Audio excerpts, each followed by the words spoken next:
He had a window, and he knew roughly how long it was not, which was the only honest way to hold a window, as a thing that would close at a time he could not predict, which meant the only safe assumption was sooner than he wanted. So he worked the way a man worked against a clock he could not see, quickly, but without the haste that left marks, because marks were the one thing that would close the window faster than time. The believed success window was the cleanest investigative environment he would ever have, exactly as he had told Wren, and he spent it the way he had told her he would, on the three threads that, braided together, would turn probable into something a great deal harder to wave away. The first thread was the cup, and the cup led backward through the people who had carried it. Ossel's access to the household's administrative record gave him the roster, and 2 days of his own careful observation gave him the rest, and between them he found the seam in the serving staff that the evening of the 11th had passed through. The replacement server had been a young man, temporary, attached to the household for that single formal dinner through one of the informal arrangements by which the castle supplemented its regular staff on ceremonial nights. This was not in itself anything. The castle did it constantly. A formal dinner needed more hands than the standing staff provided, and the extra hands were hired for the evening and gone in the morning, and no one thought twice about it because there was ordinarily nothing to think about. The young man had served that night and not been retained, which was exactly what a temporary hire was supposed to do, and if Julien had not been looking, he would have slid past the eye like every other forgettable thing in a busy kitchen. What was not nothing was the placement. Julien followed the thread of who had arranged for this particular extra hand on this particular night, and the thread ran through the ordinary machinery of household management to a senior steward, and the senior steward, when Julien set him in the larger picture, was a man whose place in the castle's organization put him under the household management of Prince Aldous. The chain assembled itself, and he laid it out in the ledger exactly as cold as it was, refusing it any more weight than it had earned. Aldous's household, the steward who answered to it, the temporary placement the steward had arranged, the replacement server who had carried the cup. The cup, it was circumstantial, and he wrote circumstantial beside it so he would not forget. Every link in the chain had an innocent explanation available. Placing temporary staff was the steward's job. He had done it 100 times and would do it 100 more. And there was nothing in the act itself that distinguished the night of the 11th from any other. The young man who had carried the cup, if Julien ever found him and asked him, would almost certainly know nothing, would have been handed a tray and a section to serve, and no knowledge whatsoever of what had been done to one vessel on it, because that was how this kind of thing was built, with the dangerous knowledge kept far away from the disposable hands. The chain was real, and it was, very nearly, completely deniable. It was also the most direct connection he had drawn between Aldous and anything in 3 months of looking, and it moved the matter in his own strict accounting from probable to likely, which were different words, and he respected the difference, because the gap between them was exactly the gap a careful man could fall into if he let his certainty run ahead of his evidence. He did not act on it, he recorded it, and he went on to the second thread. The second thread came to him, which was the whole point of having built a thing that brought threads. Wren's message reached him through the drops on the 20th, in the coded form, brief and exact in the way her messages had quickly become. She had seen Prince Aldous at a quiet meeting point in the lower market town, in conversation with someone she did not know. She gave the description the way she gave everything, which was without adornment and without omission. The approximate age, the cut and quality of the clothes, the particular way the man carried himself and moved through the space.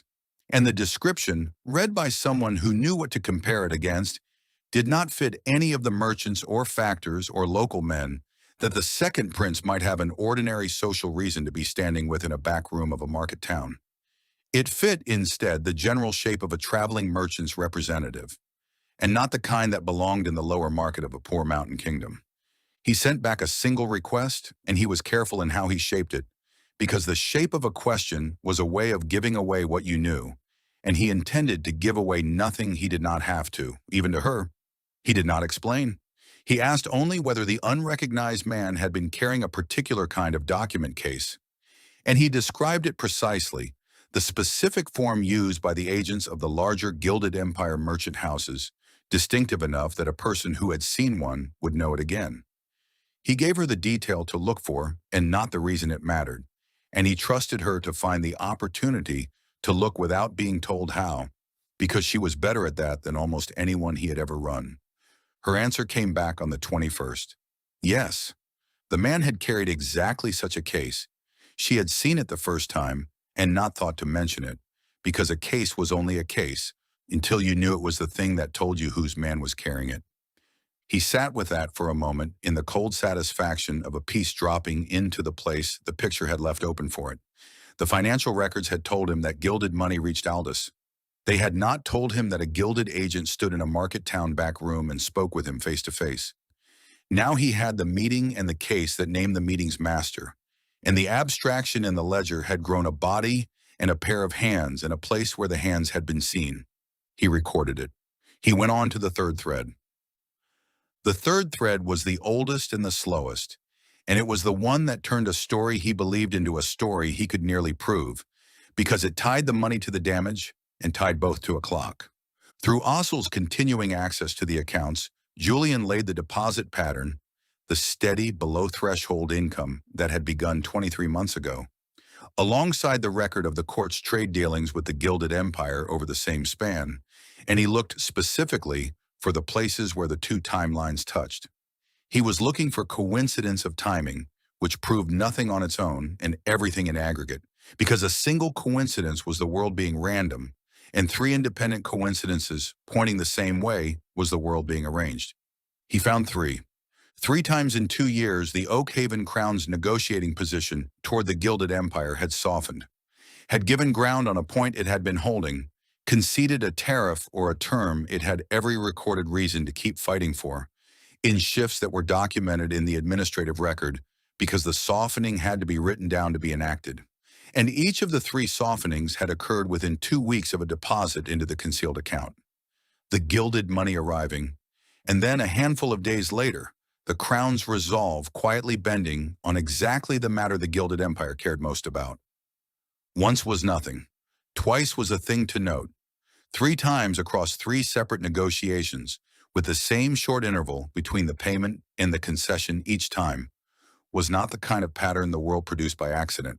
It was the kind of pattern a man produced when he was being paid for specific work and delivering it. He had now the full shape of the thing, and he wrote it out whole so that he could look at all of it at once. A staff chain that ran from Aldous' household to the cup on the night of the 11th.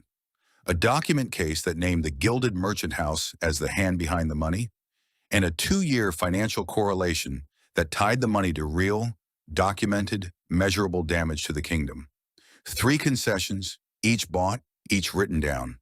It was the shape of an intelligence operation, and he recognized the shape because he had built operations of exactly this shape himself in the life before this one, a source placed inside a target's court. 2 years of patient production, the source moving his own kingdom's policy against itself, a little at a time, in increments small enough that no single one of them looked like treason. And then recently, the addition of something the first 2 years had not contained: kinetic action. The source had stopped merely gathering and shaping, and had reached out to remove a man, which meant the source had perceived a threat worth the enormous risk of killing for. And the only new thing in the second prince's environment that could plausibly read as that threat was the eccentric brother who had lately begun spending his afternoons in the tax rolls. That last inference he marked as inference, but it sat very comfortably in the picture, and the picture was nearly complete.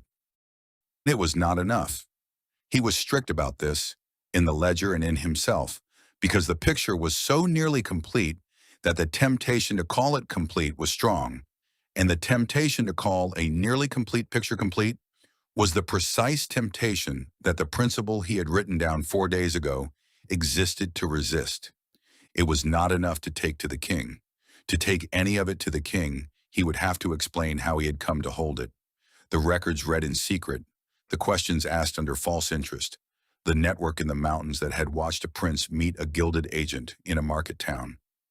He would have to lay his entire instrument on the table to purchase an accusation that, even with the instrument laid bare, amounted to a chain of circumstantial links, every one of them deniable, against a son of the crown who was very good at being a son of the crown.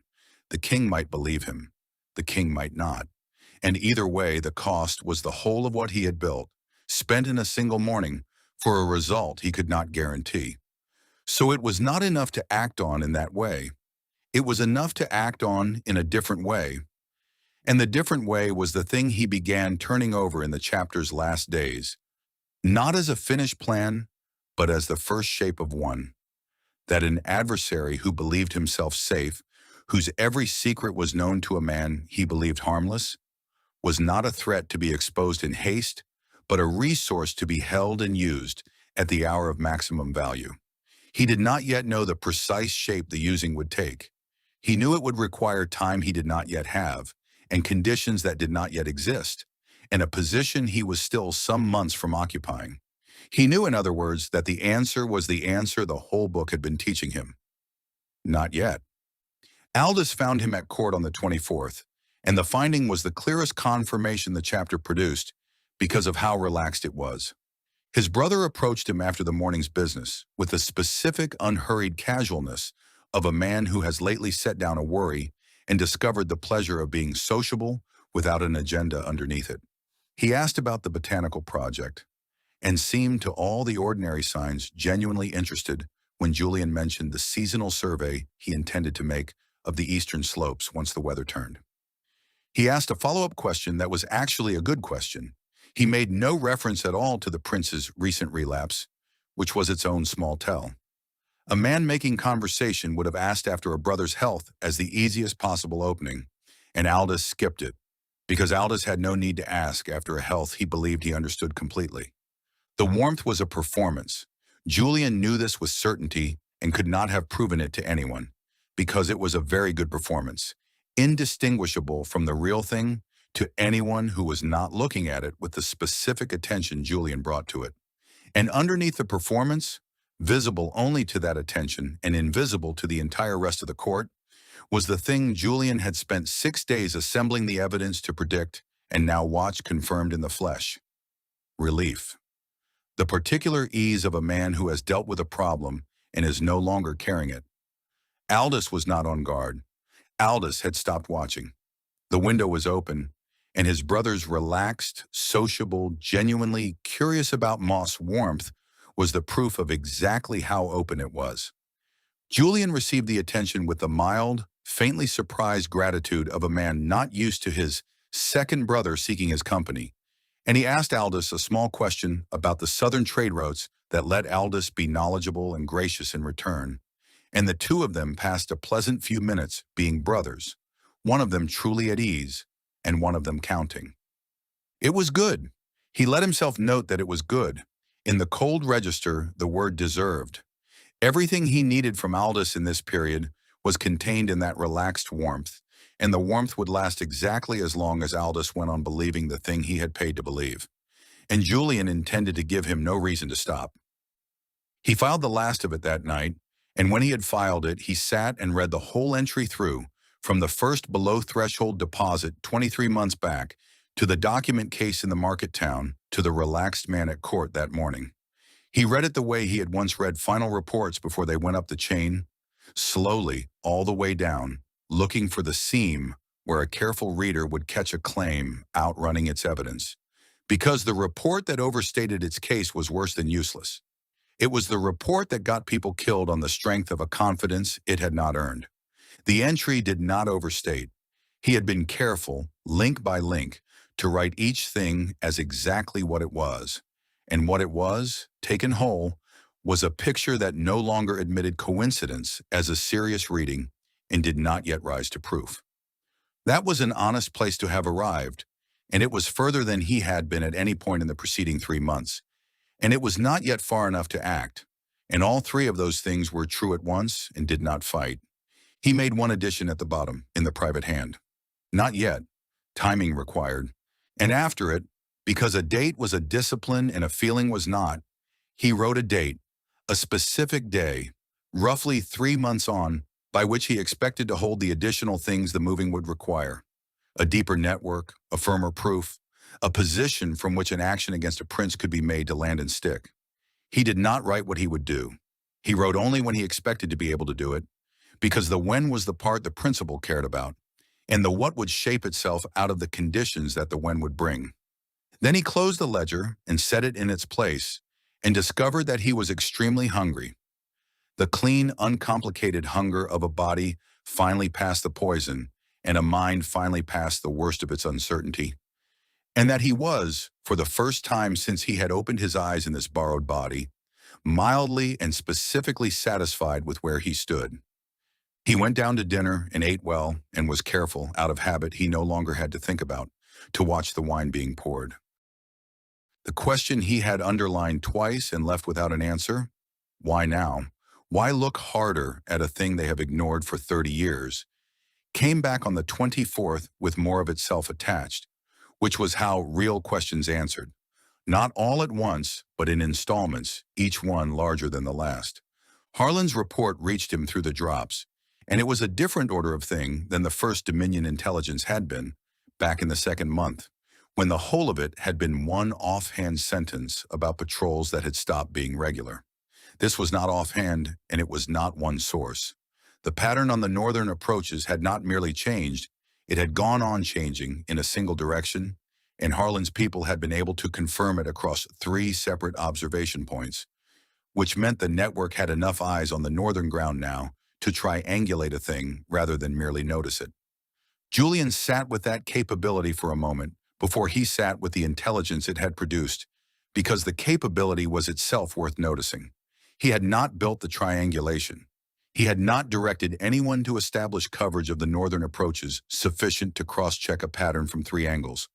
Harlan's network had simply possessed it already, grown over years for reasons that had nothing to do with armies and everything to do with knowing where the Dominion patrols were, so that goods could move between them. And the Whispering Wind had inherited the capability whole, the way it had inherited the worn ridge above the pass and the marks on the trees, a piece of finished infrastructure it had not had to pay to build. It was a pattern with Harlan, this. The man's operational instincts kept producing assets that Julien's planning had not thought to design. Julien filed the observation where he filed all the useful ones and turned to the report. The pattern showed 3 things, and the 3 things together said something the first sentence in the second month had only hinted at. The patrols had increased in frequency. They had shifted their timing to cover the pre-dawn window.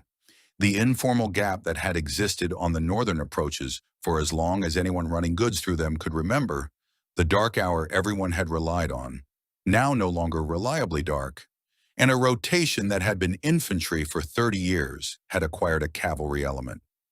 Each of those alone might have been administrative noise. Together they were not noise. Together they described a force that had stopped watching a boundary and started studying a route. More frequent passes meant more thorough coverage. Closing the pre-dawn gap meant someone wanted the approach observed at the hour an approach would actually be used. And cavalry on a mountain patrol was not for patrolling. Cavalry on that ground was for moving, for testing how fast a body of men could cover the distance, for the specific work of a force learning a path it intended one day to travel at speed.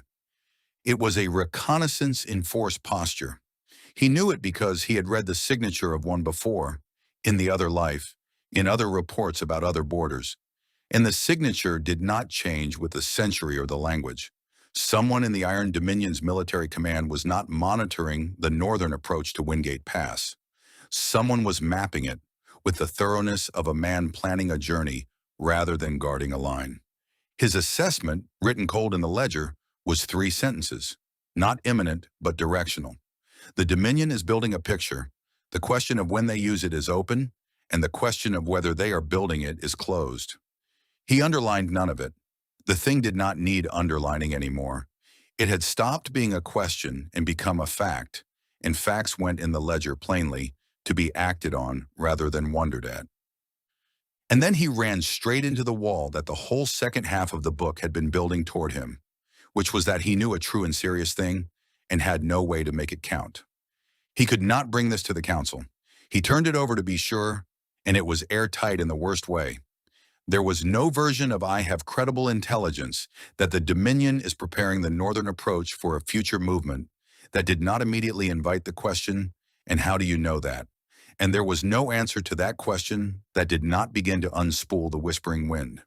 The intelligence and its source were the same object. To produce the one was to expose the other, and the network was worth a great deal more over the years he was playing for than a single warning that the council would very likely ignore in any case. He was not going to burn the instrument to ring a bell no one would answer. So he needed the true thing to arrive at the council from somewhere that was not him, wearing credentials the council already trusted. And he found the somewhere where he had been quietly keeping it in reserve since the second month. The Frontier Garrison's own reports. The past garrison filed standard patrol reports as a matter of routine, and Julien had been reading them, along with everything else administrative, since his first weeks at court. They were poorly kept. Roderick had confirmed as much without meaning to, that night at dinner, when his impatience had revealed that he did not know whether his own garrison was provisioned for winter. And buried in the poor keeping, written down by garrison men who had seen unusual things on the northern approaches and dutifully recorded them and then never thought to escalate them, because escalation was not their job and no one above them had asked, were observations that corroborated his network's intelligence almost exactly. The garrison had seen the same thing the smugglers had seen. The garrison had simply written it into a report that no one read and forgotten about it. That was a channel. It was official, it was credible, it owed nothing to the mountains, and it had been sitting in the records the whole time, saying the same thing his network was saying, in a voice the council was structurally obliged to at least pretend to hear. He spent the 26th in the administrative records, finding the specific entries, the dates, the patrol numbers, the laconic garrison phrasings that lined up, point for point, with what Harlan's 3 observation posts had triangulated. He did not annotate them. He did not connect them. He simply located them, so that when the moment came they could be pointed at by someone who appeared to have noticed them innocently. The someone was Chancellor Corwin Hale. Hale was the kind of man Julien had been hoping to find in this court, and had begun to fear did not exist. A career administrator, unglamorous and unambitious in the political sense, who actually cared whether the machinery of the kingdom functioned and took a quiet, unfashionable pride in making it function despite the council it served. He was not powerful. He ran the paperwork of a poor kingdom and was thanked for it by no one.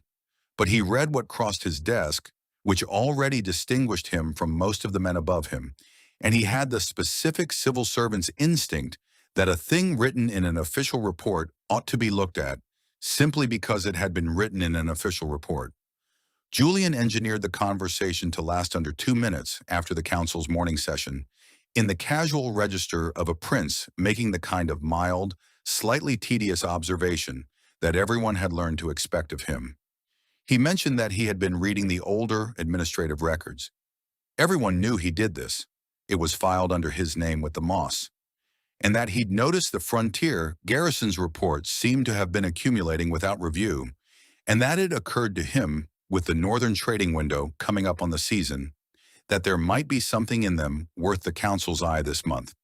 He said it the way he said everything, as a passing thought from a man whose passing thoughts were usually about lichen. He attached no urgency to it. Urgency from the eccentric prince would have been the one thing that made the suggestion memorable in the wrong way. Hale, who had probably not been asked to look at the garrison reports by anyone in years, found the suggestion reasonable, because it was reasonable, and because it came dressed as exactly the sort of dull administrative housekeeping that was his whole vocation. He said he would have a look. He had a look, and at the next session he raised it. The garrison reports, the unusual northern activity recorded in them, the suggestion that the council might wish to note it with the season turning. The council noted it for 3 minutes. There was a short discussion, conducted in the register of men being conscientious about a thing they had already decided was nothing. The activity was probably routine, someone observed. The Dominion did things on its border periodically. It always had. The border was the border.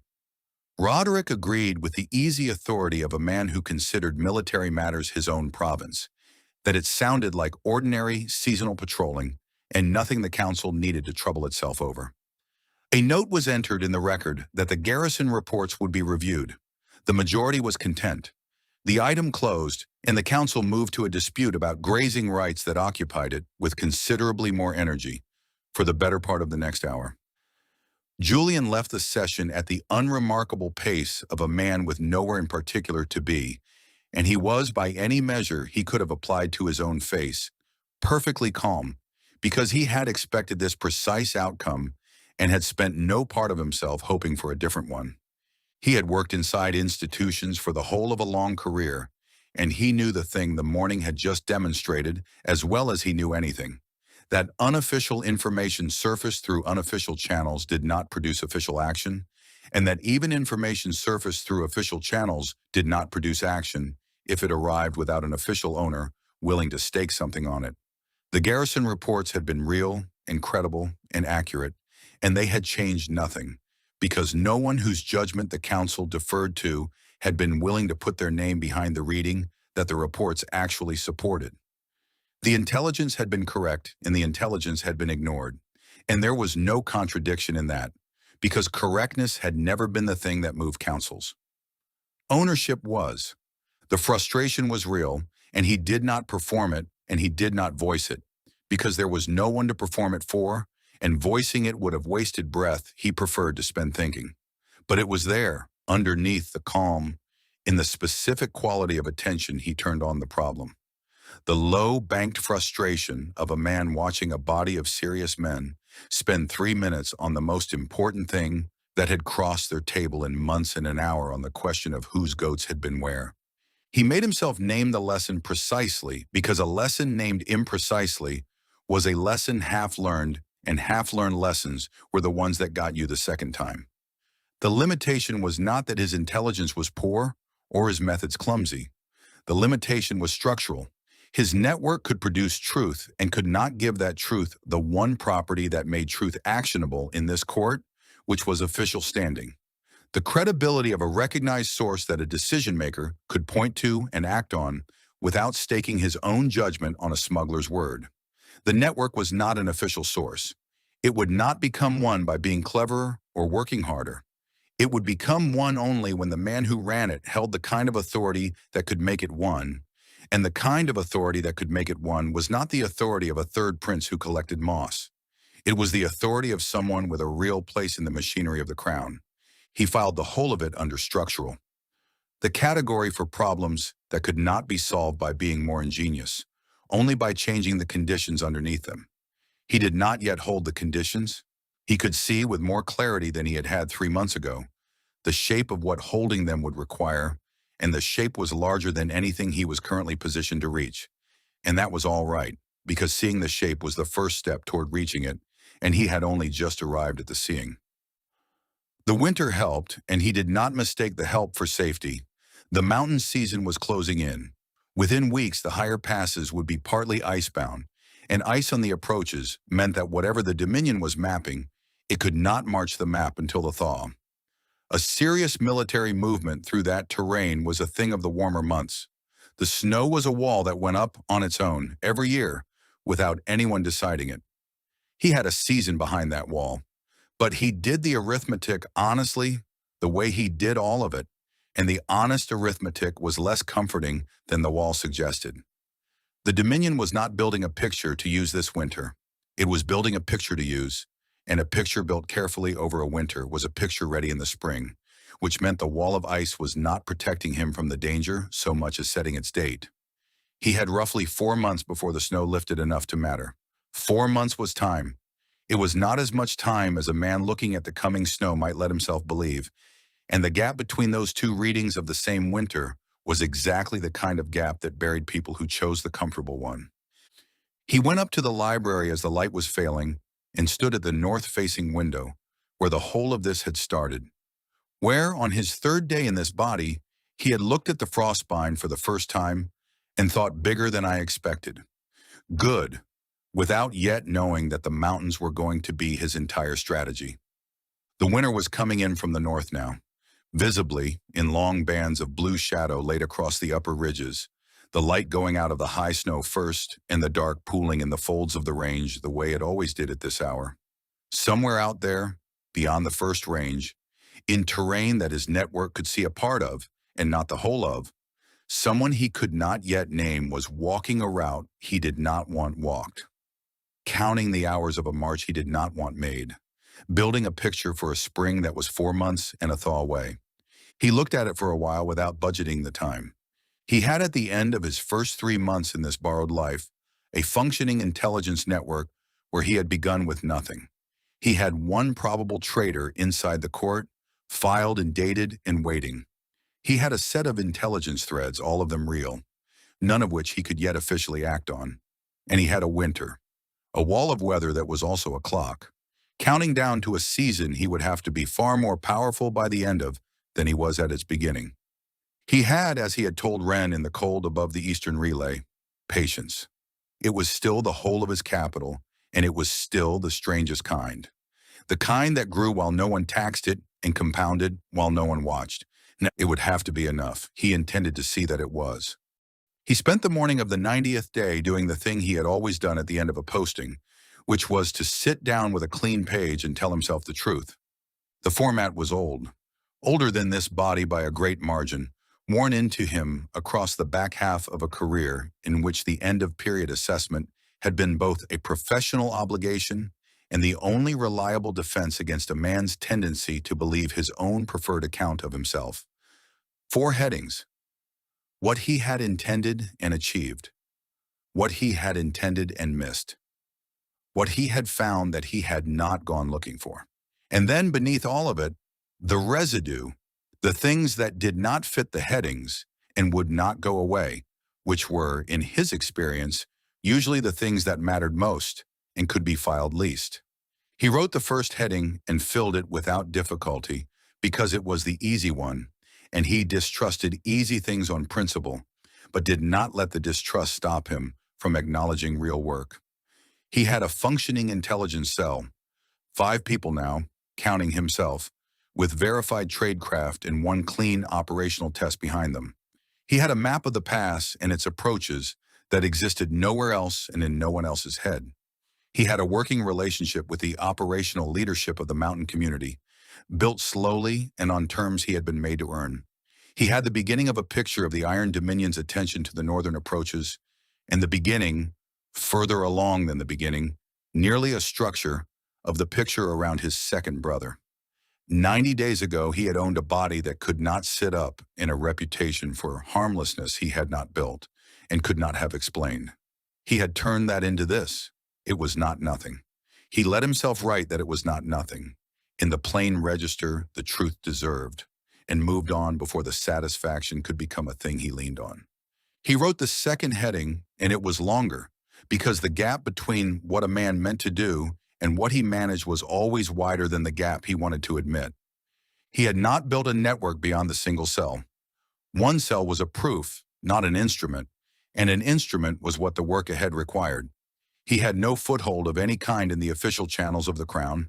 The council session had demonstrated cleanly and at his expense exactly how little his truth weighed without a standing he did not have. And he still had no clear picture of the Gilded Empire's current posture toward Oakhaven, only the indirect shape of it, inferred from the shadow Aldous cast, which was a guess about a country drawn from the behavior of one of its instruments. He wrote all of it down without flinching, because the assessment that recorded only the achievements was the assessment that got a man killed, and he had not survived 2 lives by lying to the one reader who could not be fooled. Then he wrote the third heading, and the third heading was where the morning stopped being routine. What he had found that he had not gone looking for. The first item was operational, and he wrote it gladly.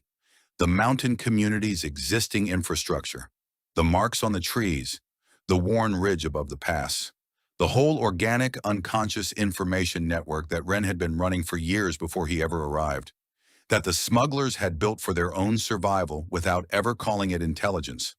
All of it inherited, whole and working, instead of constructed from nothing.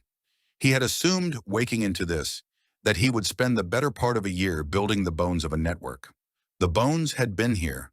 He had saved 6 months he had not known he would be given, and the 6 months were the difference between being ready by spring and not being ready at all. The second item was harder, and he made himself write it because it was true. The king's attention, the specific quality of it, the half beat too long, the remark about the mother, the look in the study that did not fit the box marked father of a harmless eccentric. He had assumed his cover held with everyone evenly, the flat, reliable cover of a man no one looked at twice. It did not hold evenly. It held least well with the one person in this castle who, seeing him, clearly carried the most weight, and he had been slow to register this. And the slowness itself was data, about the cover and about the specific blindness that comfort produced, even in him, even now. The third item he wrote slowly, because he was not sure of it even as he set it down, and a thing he was not sure of belonged in the ledger more than the things he was, since the things he was sure of did not need the help. He was not entirely certain, 3 months in, who he was performing for. The cover had a purpose, and the purpose was clear, and the purpose was the work. He performed the harmless prince so that the harmless prince could do what a harmful one never could. That was the architecture, and it was sound. But somewhere in the 90 days, the performance had stopped being only a tool he picked up at the door, and had begun to be a thing he simply was, in the corridors and at the dinners, and in the easy practiced exchanges with a court that had stopped testing him.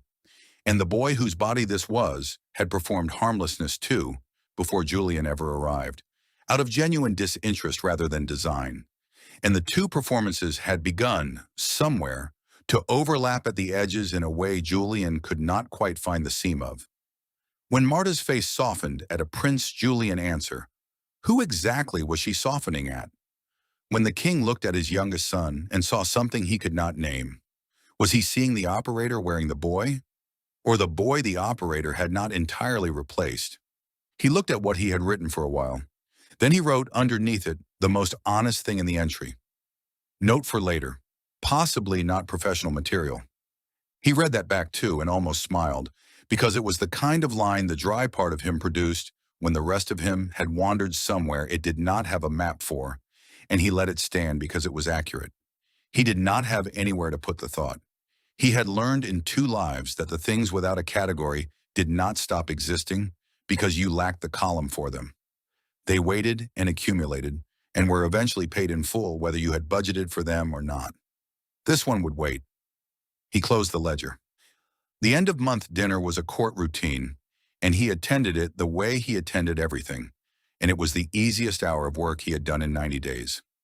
That was the thing he noticed, sitting in his cold corner, with the performance running itself, how little it now cost.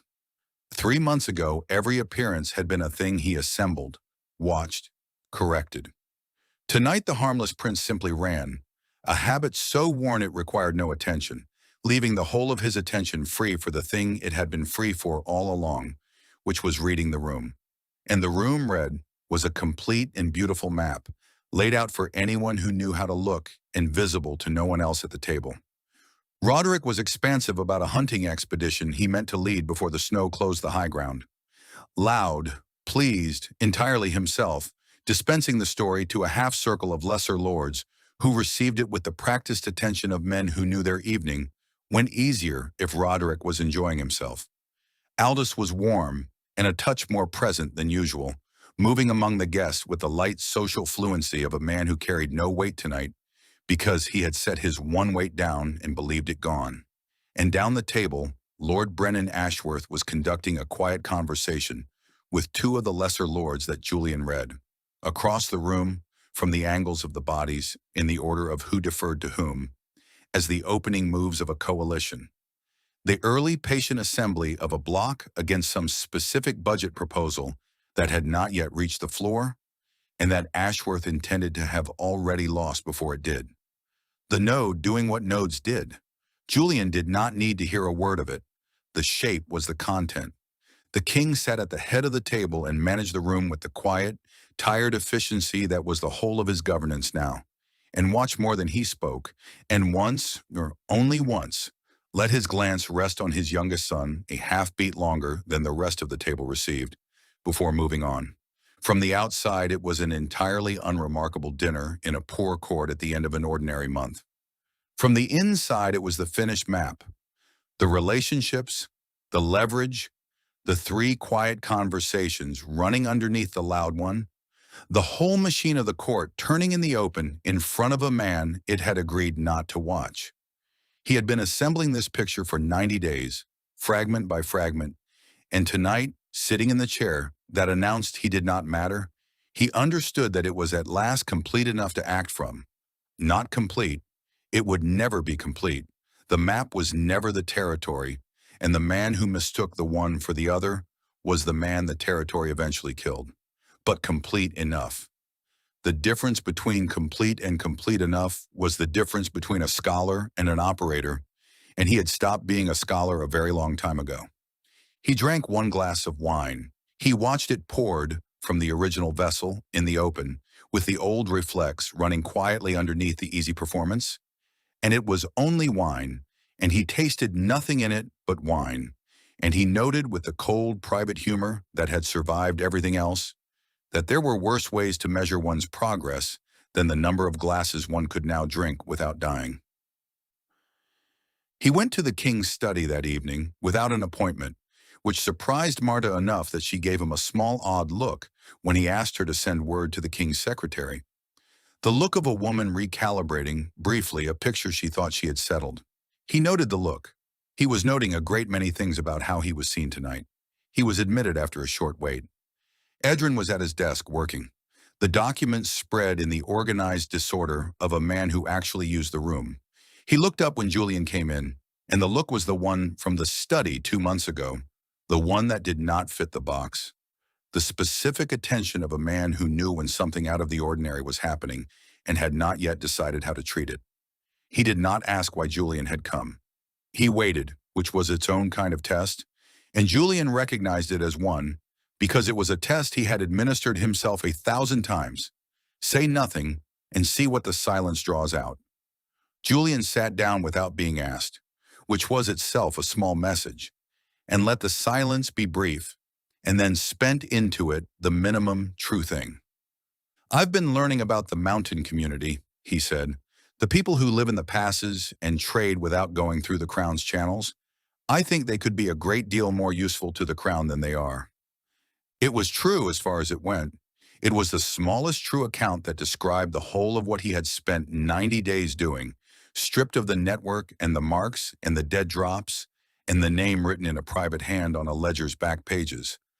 Offered in a register calibrated to interest a cautious man without alarming him. Edrin considered it. That's been tried, and he said, the trouble is they don't trust the crown. I know, Julien said. I've been trying to understand why. The king looked at him then in the way that did not fit. Longer, and with something working behind it that was not the indulgence a father spent on a harmless son.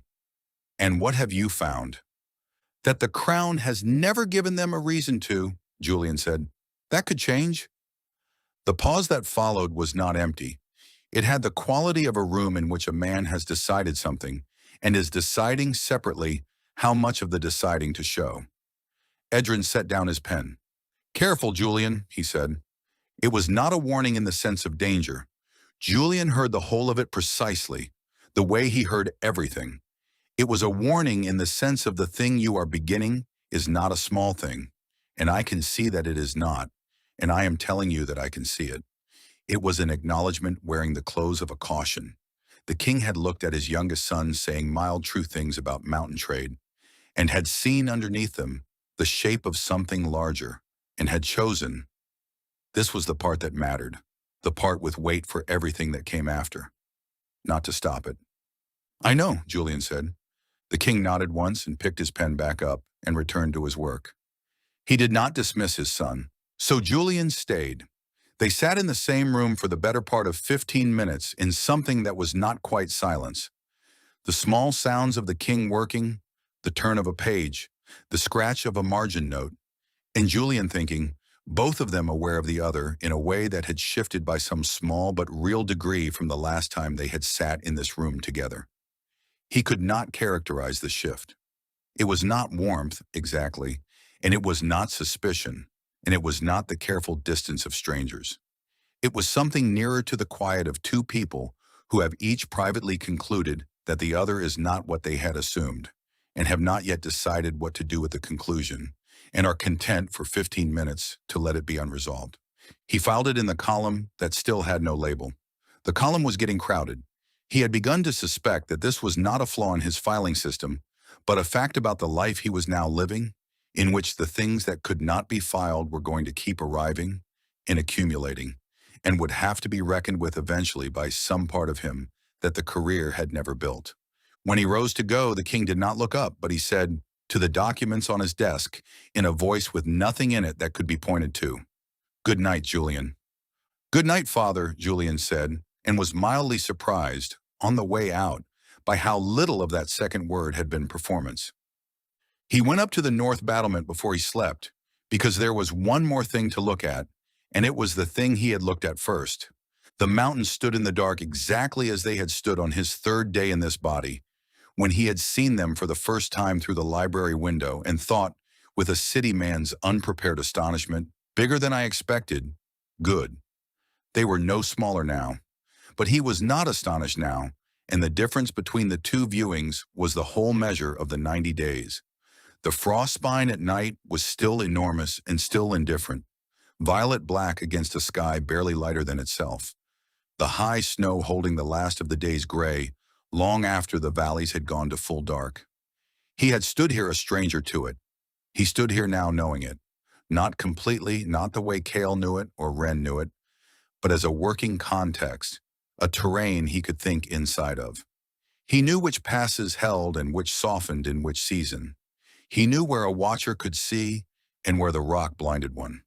He knew 3 routes through that range that appeared on no map in the king's library and were known, at varying precisions, to people who now, in some provisional and hard-won degree, answered to him.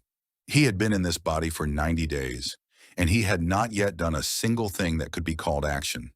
He had built instead the only thing worth building first, a position, a place to act from, when the conditions to act arrived, and the conditions were not here yet, and he was honest with himself about that, standing in the cold.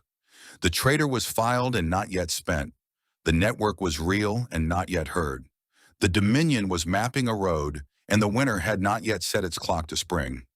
None of the threads had matured, but all of them were laid and laid well, and pointed the same way. And within the next 3 months, if they continued to develop as he had positioned them to develop, the conditions would come. He was, by every professional standard he had ever turned on himself across a long career, in a century these mountains had never heard of, ahead of where he had expected to be. Below the battlement, far down in the lower city where the poor houses crowded against the fortress wall, a single lamp was lit in a window. Marta's cousin's house, he thought, though he could not have said why he thought it or sworn that it was true. It was a small, warm point of light against the enormous cold dark of the mountain behind it, one lit window in a sleeping town beneath an indifferent range. And he looked at it for a moment longer than a man taking stock of his strategic position had any operational reason to. He had been building for 90 days. He had built something real. He turned from the wall and went inside and slept, which was, at the end of the first 3 months, simply the thing he did. No longer a discipline held against a racing mind, but rest, taken by a man who had earned it and knew the work resumed in the morning.